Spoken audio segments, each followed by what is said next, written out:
Donc, autour de la table, Nicolas Duhep. Salut Nicolas, Salut président Stéphane. fondateur d'Alchimie. Émeric Préaubert. Salut Émeric. Salut Stéphane. Associé Sycomore Asset Management. Et Julie de la Sablière. Salut Julie. Présidente, fondatrice de Little Wing. Donc, je le disais hier, Émeric, Sycomore Asset Management, on en a parlé beaucoup ensemble, et précurseur sur l'ESG depuis une bonne dizaine d'années. Je l'ai dit aussi, c'est avec vous, Émeric, que j'ai appris ce que c'était que l'ESG. C'est vraiment avec Sycomore que j'ai entendu prononcer ces mots-là pour la première fois, avec Sycomore et Nicole Notta. C'était à l'époque de la création de Vigéo, etc.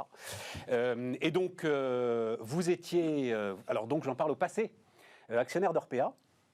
Et vous avez décidé de sortir très très vite et de liquider très très vite la position. Est-ce que tu peux nous raconter un petit peu votre démarche et comment ça s'est passé ? Alors, merci de rappeler cet élément, mais je ne voudrais pas qu'on ait l'impression de tout savoir avant tout le monde. Ça fait très longtemps que Orpea, nous n'étions plus actionnaires. Nous sommes actionnaires de Korian. D'accord. Orpea, c'était des positions très très limitées, résiduelles, effectivement, mais très très limitées, essentiellement pour des questions de gouvernance. Parce qu'évidemment, nous avons appris, comme tout le monde, les pratiques qui ont été révélées, évidemment condamnables, scandaleuses, et j'espère d'ailleurs que ça va permettre d'améliorer les choses à l'avenir. Pas seulement chez Orpea, mais dans tout le secteur, parce que je crois que tout le secteur est touché.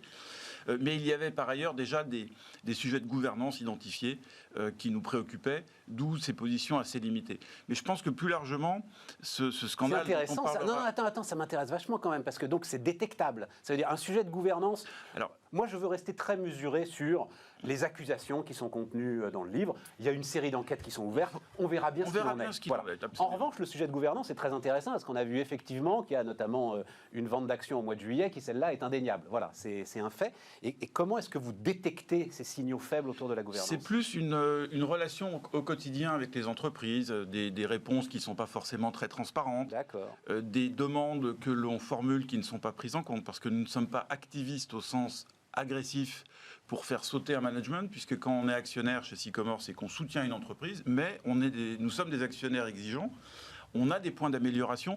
Donc c'est toute cette relation que nous nouons au fil du temps qui nous permet d'avoir une appréciation. Et en l'occurrence, on n'était pas extrêmement satisfait de ce que l'on voyait chez Orpea. Plus largement, j'ai entendu au cours des derniers jours beaucoup de critiques disant finalement l'ESG ça ne sert à rien et on ne peut pas détecter les scandales. Et ce que je réponds à ça, c'est que bien évidemment l'ESG c'est au cœur de notre ADN depuis 20 ans. Si ça permettait de résoudre tous les problèmes et de tout savoir, ce serait formidable, mais ce n'est pas le cas. Tout comme les indicateurs financiers, parfois, ne permettent pas de détecter une fraude. Et il y a énormément d'exemples. Alors, une fois qu'on a dit tout ça, effectivement, je suis entièrement d'accord. Et il faut attendre également les résultats de l'enquête, et même si certaines pratiques sont avérées... Émeric, c'est pas tellement l'ESG sert à rien. Moi, j'ai dit dans cette émission... C'est l'équivalent du AAA de la crise de 2008, de 2007-2008. De WorldCom et d'Enron ? Non. Alors, ça peut être Enron, mais plus les AAA sur les fameux produits toxiques immobiliers des banques américaines. C'est-à-dire, on réalise peut-être que du côté de la notation ESG, il y a des éléments qui sont faits comme ça, à la va-vite. J'ai lu notamment dans les Échos un article très très intéressant qui faisait le compte des effectifs notamment, dont disposent aujourd'hui les agences qui font de la notation ESG. Tu as une vingtaine d'analystes pour 1 millier d'entreprises. Enfin, c'est ton métier, je pense que c'est pas possible de travailler dans ces conditions-là, surtout quand il ne s'agit pas seulement de lire un bilan financier. C'est ça qui je trouve, le sujet très intéressant. Et puis j'espère aussi que cette affaire aura pour mérite, alors évidemment, d'améliorer les pratiques dans le secteur si ces faits sont avérés, ce qui a priori est le cas. Ce que je veux dire aussi, c'est que le secteur a été plus que chahuté en bourse, alors que les pratiques sont certainement, et ça c'est les professionnels du secteur le disent, encore pire dans les établissements détenus par des fonds de private equity, qui, eux, n'ont aucun contrôle et qui sont encore plus dans le flou. Écoute, on avait hier à cette table un témoignage avec donc j'ai oublié son nom, le numéro 4 du secteur, bordelais, donc non coté, private equity. On décrivait une situation et un comportement exemplaire. Voilà, j'en sais rien, mais... Espérons-le. Espérons-le. Et peut-être, moi, ce que m'inspire cette histoire, pour regarder devant, c'est que je remarque... c'est plus une réflexion sur l'ESG et le rôle des investisseurs responsables. Beaucoup d'indicateurs ESG aujourd'hui sont au rouge sur Orpea, et donc Orpea va être exclu de tout un tas de portefeuilles. Ce que je pense, c'est qu'il serait peut-être plus utile, et là je parle de manière assez large, pas de donner un blanc-seing en disant ça y est, la crise est passée, on achète, mais de regarder l'avenir. Est-ce qu'il y a des mesures correctrices qui sont prises? Est-ce qu'il y a une véritable évolution de gouvernance? Je pense que là, on pourrait, en tant qu'investisseur, avoir une approche un peu plus pragmatique et un peu plus constructive. Je ne suis pas en train de dire qu'on achète systématiquement les entreprises qui se comportent mal. Ce n'est pas du tout ça. Mais on achète les entreprises qui sont en train de se transformer. Je pense que ça, c'est un élément important dans l'évolution à venir de l'ESG. Très important. Qui veut réagir, Julie? C'est vrai que il y a. Après, on parlera ensemble communication de crise, mais restons d'abord sur l'ESG. Tu soulignais, c'est vrai qu'on est dans une phase où, après la phase d'explosion, comme classiquement dans les gestions de crise, la crise finalement se structure autour de différents débats. Il y a évidemment le débat autour de l'ESG, et là je te rejoins complètement, c'est-à-dire qu'on voit bien que quand même il y a un certain nombre d'investisseurs aujourd'hui qui se contentent de cocher des cases et de déclaratifs en fait, d'entreprise sans avoir vraiment des éléments de benchmark. Et c'est vrai que ce secteur de la vieillesse, de la grande dépendance, etc., c'est un secteur qui a une contribution sociétale évidente. Donc, un certain nombre d'investisseurs, effectivement, qui veulent être axés sur la sustainability et tout, le regardent, comme vous regardez, comme vous êtes dans Corian. C'est vrai que ça soulève quand même beaucoup de questions sur la manière dont ces contrôles sont faits. Et là, la lettre que Mirova a adressée, qui est intéressante. Alors attends, il faut le dire. Donc Mirova, qui est, je crois que c'est filiale de Natixis, filiale de BPCE. C'est un des gros actionnaires troisième actionnaire d'Orpea, et qui effectivement, mais on va continuer la discussion là-dessus, lui dit, nous on veut rester pour justement essayer d'améliorer les choses. Peut-être aussi parce qu'ils sont quand même tankés avec une position qui s'est effondrée de 65%, donc c'est pas maintenant que tu vas sortir. Et sortir par le haut avec le statut d'entreprise à mission. Voilà, et on voit que dans cette lettre, ce qui est intéressant, c'est que quand même, ils disent qu'ils ont eu un certain nombre d'échanges avec Orpea, qui sont restés quand même pour beaucoup sans réponse, donc ça questionne quand même la qualité du dialogue qu'ils ont avec les entreprises. Et effectivement, ils ont cette piste d'entreprise à mission, qui est d'ailleurs aussi évoquée par la ministre et qui est aussi évoquée par le CINERPA, en disant finalement, dans ce secteur qui est aussi sensible et aussi important, c'est vrai que la fin de vie avec la rentabilité, c'est compliqué de voir l'apport que ces acteurs privés peuvent avoir et de se dire que est-ce qu'effectivement ils se font de l'argent en gros sur le dos des personnes âgées, qui est la question qui choque aujourd'hui autour de ce scandale-là. Statut d'entreprise à mission. Je le dirais pas comme ça, Julie. Je te laisse le dire comme ça, mais non, tu mets de l'efficacité dans un système dont tu as absolument besoin. Moi, je le dirais comme ça, mais non, mais ils ne devraient pas gagner d'argent. Non, mais ils ont évidemment une place. Après, dans le statut d'entreprise à mission, il y a évidemment un effort de prise en compte de l'extra-financier qui est plus important dans ces entreprises. C'est évidemment très souhaitable. Il y a un effort de dialogue constant avec les parties prenantes qui est évidemment très souhaitable, et avec une structuration de ces parties prenantes. Il y a eu un article intéressant dans l'Express qui parlait du cas danois, où effectivement, au Danemark, ils gèrent plutôt bien cette question-là, mais notamment avec des associations très présentes qui mettent énormément de pression pour défendre effectivement la prise en charge du bien vieillir et pour mettre la pression sur les acteurs. Et si les parties prenantes se structurent et deviennent plus fortes et plus puissantes, ça sera aussi plus difficile pour ces groupes-là de les ignorer. Le troisième point de l'entreprise à mission, c'est là où c'est pas un blanc-seing et ça suffit pas de dire qu'on est entreprise à mission, parce qu'au cœur du projet de l'entreprise à mission, il y a quand même le juste partage de la valeur. Et on le voit bien ici. Dans ce cas-là, il y a effectivement de l'efficacité économique. C'est 4%. Alors, je le dis à chaque fois, mais c'est 4% la marge d'Orpea. Qu'est-ce que tu me parles de partage de la valeur? Franchement, les gars se goinfrent pas, quoi, tu vois. Il y a un point qui est absolument critique dans ce secteur, qui est le recrutement. Si tu n'arrives pas à recruter des aides-soignants, tu n'arriveras pas à ouvrir les maisons dont on a besoin pour gérer effectivement le mur du vieillissement qui est devant nous. Donc, à un moment, ce sujet-là devrait être aussi sur la table. Alors là, on rentre dans des détails que, en l'occurrence, moi, je connais pour en avoir discuté avec Sophie Boissard, la patronne de Corian. Le problème du recrutement dans les maisons de retraite, c'est qu'il y a un numerus clausus. C'est-à-dire que ce sont des diplômes d'État et des diplômes d'État à numerus clausus. Donc là encore, le secteur privé n'est absolument pas responsable de la situation de sous-effectif.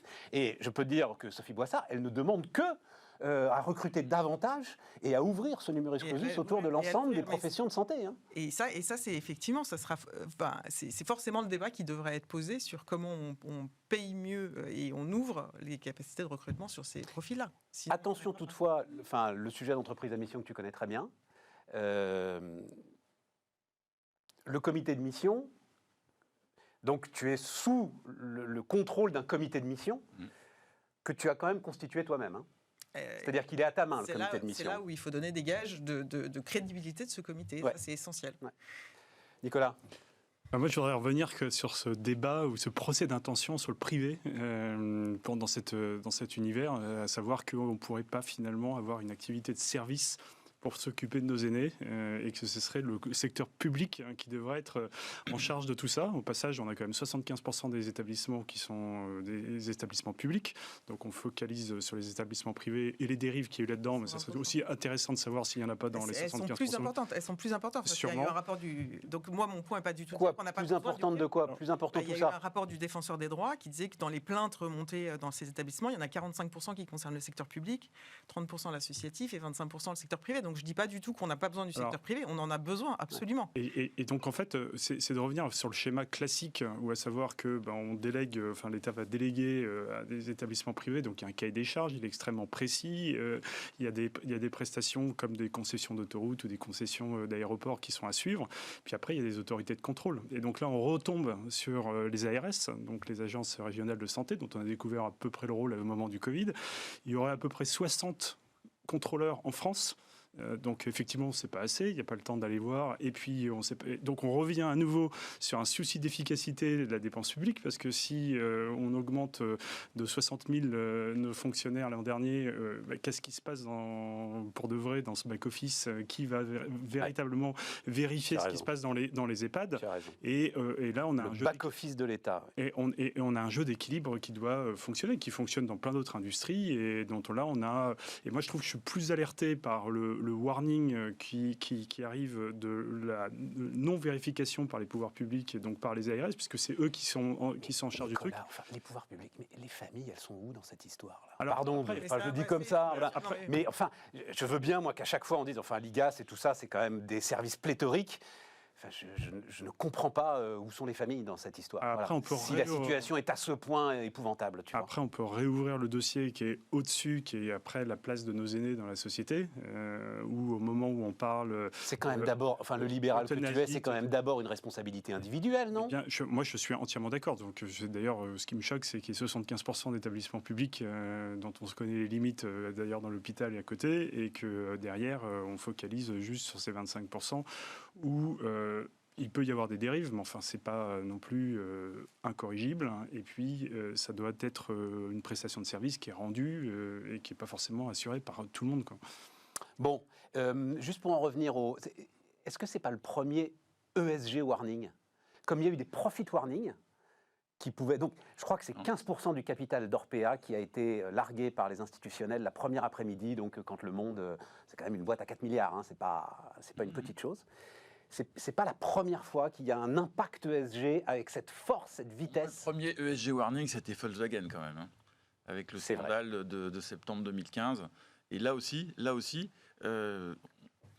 personne, en tout cas nous, on n'avait aucune idée de ces trucages de logiciels dans les moteurs diesel à l'époque. En revanche, on a miraculeusement échappé à Volkswagen parce que, pour des questions de gouvernance, encore une fois, à une époque où le président Piech et le CEO Winterkorn ne se parlaient plus, etc., ce qui, dans toute entreprise, est une catastrophe, a fortiori dans une entreprise de cette taille. Mais sur l'aspect Orpea, ce qui est aussi, je pense, assez dommageable, c'est que les décisions sont prises dans l'urgence. Je ne suis pas du tout à vouloir réguler au maximum. Mais si l'AMF avait dit on suspend les cotations pendant quelques jours pour qu'on reprenne nos esprits, je pense que ça aurait été utile. Ça avait été fait, par exemple, pendant la crise souveraine pour les banques italiennes ou les banques espagnoles. C'est des proies tellement faciles. Encore une fois, je dis ça, je suis vraiment... personnellement, je suis contre trop de régulation. Le marché est libre, chacun doit pouvoir intervenir. Mais dans certains cas, je pense qu'il faut laisser la poussière retomber. Parce que ce qui est assez grave dans cette histoire... Mais attends, l'entreprise peut demander la suspension de son titre. Je me souviens de Solution 30, par exemple, c'est eux qui demandent la suspension du titre, mais c'est dans l'attente d'une information importante. Oui, voilà, c'est ça. Il faut qu'il y ait...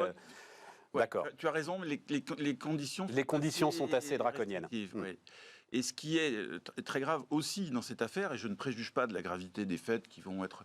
c'est que, et Sophie Boissard l'a très bien rappelé dans un courrier extrêmement clair et convaincant il y a quelques jours, c'est évidemment, on est tous d'accord, on a besoin du privé. Le nombre de plus de 85 ans va tripler d'ici 2050. On connaît les contraintes budgétaires publiques.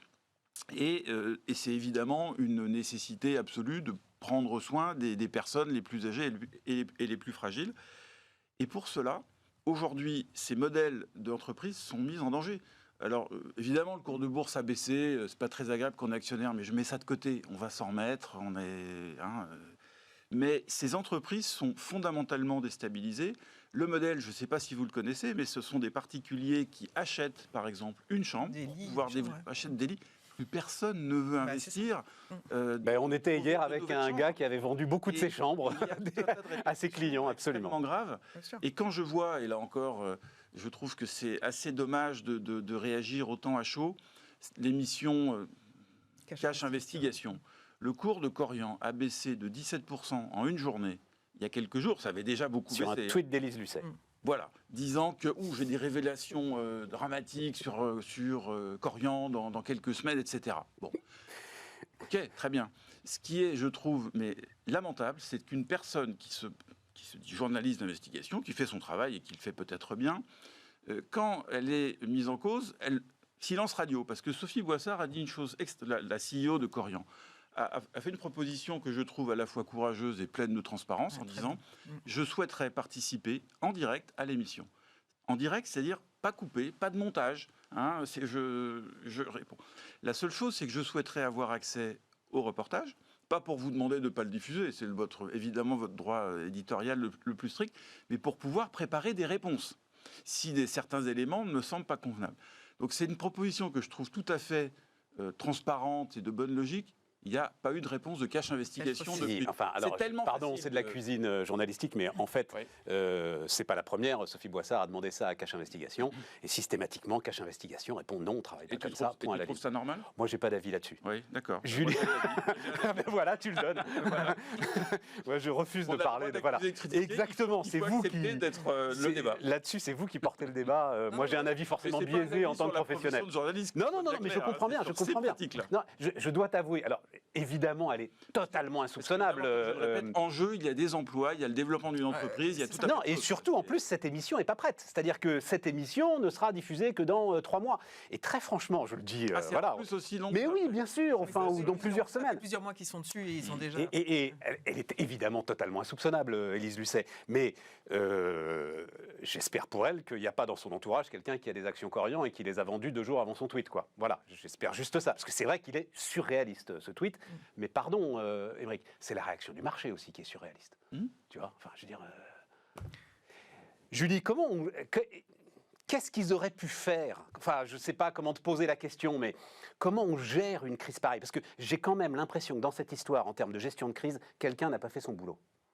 Ah bah sur Orpea, absolument. Parce qu'effectivement, Cash Investigation, ils sont sur le sujet depuis plusieurs mois, et donc il y a des choses qui se préparent. Le livre, au moins depuis l'été, ils étaient prêts. Et évidemment, un livre d'enquête comme ça remonte par tout un tas de canaux internes. On est d'accord. Effectivement, la réaction... Ce qui peut-être ne pouvait pas prévoir, je pense que c'est évident qu'un journal, ça a été Le Monde, mais le mettre en une, ça c'est sûr. La réaction du marché aussi rapide, mais en même temps on est en contexte de campagne électorale sur un sujet qui est hyper émotionnel et où effectivement, au-delà des pratiques ESG qu'on juge, c'est juste qu'on sait très bien que ces entreprises, elles naviguent dans un environnement où l'image des EHPAD n'est pas bonne. Korian s'est déjà pris une énorme crise au moment de Covid, donc on sait qu'il y a un sujet d'image, on sait qu'à chaque fois qu'il y a une crise, ce sujet de la place du privé remonte à la surface et il y a ces attaques, légitimes ou non, contre le modèle du privé dans le secteur.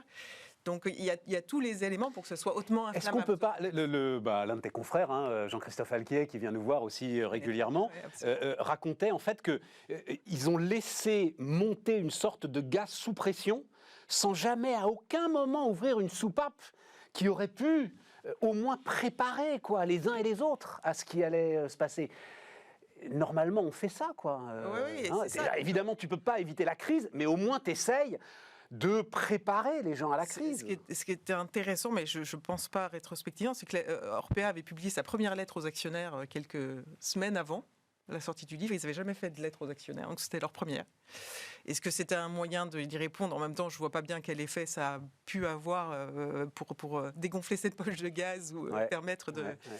Et surtout, ce qui me frappe, c'est que leur communiqué part à 18h30. Ils écrivent dans la nuit à leurs actionnaires. Donc on sent bien qu'il y avait quand même une impréparation derrière. Total. Et puis après, les auditions sont catastrophiques, remontent les députés, la ministre est atterrée du niveau de dialogue qu'ils ont avec eux. Donc effectivement, tout est parti. Donc c'est vrai que c'est très compliqué pour eux, et c'est une gestion de crise qui a été assez désastreuse. Nicolas, tu as sur la gestion de crise, ça donne manifestement, ils avaient l'information depuis l'été. Donc, manifestement. Ça donne le sentiment d'une gestion de crise un peu à l'ancienne. On va essayer de contenir, on va essayer d'étouffer, on va faire levier avec des pressions à droite et à gauche, mais à l'heure des réseaux sociaux, à l'heure de l'information ouverte, on ne peut pas contenir, on peut accompagner en anticipant et en reroutant un peu le trafic. Et là, c'est une démonstration qui fait qu'à la fin, et surtout, c'est vrai que l'impact, il est catastrophique, justement pour l'attractivité de ce secteur qui a besoin de recruter comme jamais. Donc, pour les gens qui travaillent aujourd'hui dans les EHPAD, c'est horrible. Enfin, c'est un métier qui est déjà difficile, mais alors qu'il est encore plus difficile de faire dans un contexte de suspicion, de méfiance. Donc, ils se retrouvent, pour les salariés qui y sont, ils se retrouvent harcelés. Et effectivement, la confiance dans le système est très fortement ébranlée. Donc, oui, c'est désastreux. Une crise comme ça se gère forcément au long cours. C'est ça l'idée. Enfin, moi, je suis frappé de ce que tu dis, Aymeric, je ne savais pas. C'est-à-dire manque de communication avec les actionnaires, c'est-à-dire manque de communication, comme tu le disais, avec l'ensemble des parties prenantes. Voilà, et c'est ça, en fait, le terreau, autant sans doute la situation à l'intérieur. C'est ça le terreau de la violence de la crise. C'est une entreprise qui a toujours été relativement discrète. Voilà, ça me fait penser à Lactalis quelque part. Contrairement à Corian, qui à un moment a eu un vrai choix de s'assumer comme leader dans ce secteur, de parler de ce secteur, d'expliquer. C'est quand même un secteur où il y a un écart énorme entre son utilité sociale d'un côté et son image, quoi. Et donc à un moment, il faut y aller. Et on ne peut pas... Orpea, ça a toujours été pour vivre heureux, vivons cachés, avec une com-fi, voilà, une trajectoire boursière exemplaire, formidable, etc. Et en même temps, pas de communication de l'entreprise. Très peu. Et aujourd'hui, ils en payent le prix. Bien.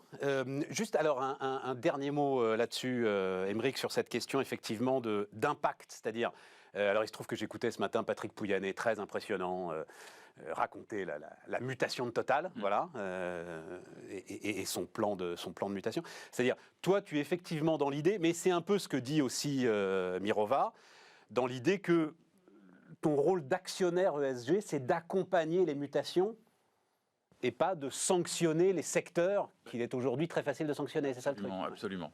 Et encore moins d'exclure une fois que le scandale est connu. Ouais. Si on peut le savoir avant, évidemment, c'est formidable. On ne peut pas tout savoir avant, malheureusement, avec les meilleurs efforts. En revanche, oui, je suis entièrement d'accord que ce soit... Je pense que c'est même, pour moi, la pierre angulaire de l'ESG efficace. Et pas de l'ESG hypocrite greenwashing en disant « j'achète pas de pétrole, j'achète pas les mines ». Sauf qu'on en a déjà parlé, on en a besoin. Donc, pour moi, et d'ailleurs j'en parlais récemment dans le cadre de la mission demandée par Bruno Le Maire à Yves Perrier. Donc Yves Perrier, patron d'Amundi, maintenant il est président, voilà. Il a nommé une directrice générale.